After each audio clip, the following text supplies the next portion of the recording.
Bayan, please subscribe sa Erwin Tulfo official YouTube channel at huwag kalimutan i-ring ang bell button para kayo ay ma-notify sa mga bago naming video. Magandang umaga po, Sir Rosendo. Yeah, magandang umaga, Manong Erwin, at magandang umaga sa lahat. Alright, maganda ho ba ito? Ano bang magiging epekto nito? State of calamity ang buong bansa because of African swine fever. May epekto po ba ito sa mamimili? Makikinabang po ba dito ang retailer o yung mga hog raisers natin dito sa pagdeklara ng state of calamity ng Pangulo kahapon, Sir Rosendo? Yeah, Manong Erwin, sana ito is dineclare 1 year ago, no? Or 1.5 years ago na dapat na-declare ito. Pero moving forward, nagpapasalamat tayo sa Senado, no, na nag-initiate i-implement ito state of calamities and nagrekomenda sa Malacanang. Yung moving forward, yung mga mag-aalaga, at least ngayon yung dati na 7 months to 1 year bago na babayaran, na dapat ngayon mabilis na yung pagbayad nila dun sa mga natamaan 20 heads pababa. Pero ngayon, siyempre, yung with the state of calamities, yung more than 20 heads dapat isama na nila, no? Para at least hindi lang yung mga dalawang inahin, yung may 5 inahin na yung anak almost 100, dapat kasama na rin yan. At least lahat makikinabang dun sa tinala na state of calamities.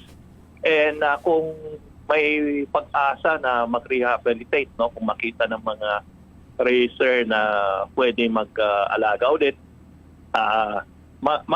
maganda yan. Nakita naman natin na yung presyo, bakit tumaas dahil naubos yung baboy dito sa Luzon, no? Bisaya, Mindanao lang ang nagdadala rito. Kung may kumpiyansa na mag-alaga ulit, bababa ulit yung presyo natin na yun ang nakikita natin. Sir, nabanggit ho ninyo sana last year pa ho ito, 1 year ago. Ibig nyo sabihin ganito nakatagal itong African swine fever natin, at bakit hindi po nakukontain ito kung tulad ng kumpara dati ng mga hoof and mouth diseases ng mga alagang baboy din noon, o mga avian bird flu? Bakit po ito parang tumatagal ngayon sa ating bansa? What's happening? Yeah, yung border control natin, yung pini-request natin sa DA, yung pagpasok ng mga kargamento. Kasi alam natin itong ASF galing sa abroad yan. No? Yes. So up to now, hindi pa rin sinusuri. Wala pang pagsuri kung yung mga kargamento na dumadating, wala pang 10% ang sinecheck nila, no?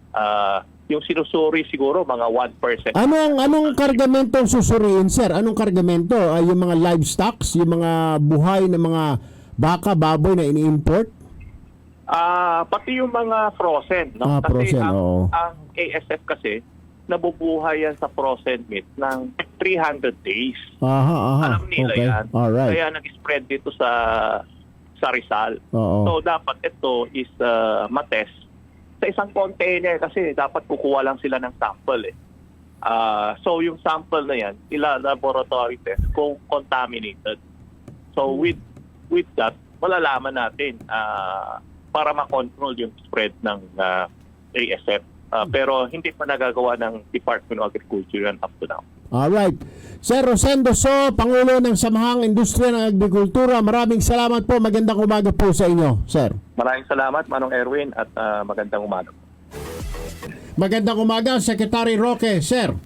Magandang umaga, parang Erwin, at magandang umaga po, Pilipinas. Ano po magiging epekto po nitong pagdeklara ng Pangulo ng State of Calamity sa buong bansa dahil sa African swine fever? Ito po ba'y makakatulong sa pagdating pa ng maraming baboy o pagbaba ng presyo ng mga karneng baboy sa palengke, Secretary?